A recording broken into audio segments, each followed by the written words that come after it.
Abordons maintenant les conséquences attribuables à la recherche. Dans cette section, vous êtes invité à réfléchir aux conséquences sur le participant des activités que vous voulez mener avec eux. Plusieurs éléments sont à considérer ici, les inconvénients, les risques et les bénéfices. Par ces informations, le CER va pouvoir évaluer le niveau de risque de votre recherche envers le participant. Et il va donc être en mesure de juger si votre recherche est dite à risque minimal, c'est-à-dire que le risque encouru n'est pas plus grand que le risque du quotidien du participant, ou à risque plus que minimal, c'est-à-dire que votre recherche va accroître le niveau de risque du participant par rapport à son quotidien.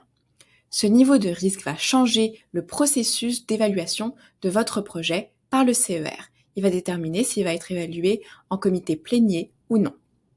Le niveau de risque peut être influencé par divers critères. Le type de la population, qui allez-vous interviewer? Sont-elles des personnes vulnérables? Les méthodologies qui vont être utilisées, quelles sont les activités de recherche que vous allez mener avec vos participants? Le contexte de la recherche, sanitaire, géopolitique, etc. L'environnement dans lequel se déroule votre recherche peut-il mettre à risque vos participants? Ces risques peuvent être d'ordre physique, psychologique, social, hiérarchique, géopolitique, sanitaire ou encore légal. Les inconvénients sont davantage liés à la durée de l'activité ou aux frais de déplacement. Si votre projet comporte des risques, pensez à la manière dont vous allez protéger les participants et il faut détailler le tout dans votre demande d'approbation éthique. Il se peut que dans votre recherche, il y ait aussi des risques pour vous-même en tant que chercheur. Dans ce cas, le CER peut vous inviter à prendre des mesures pour les atténuer.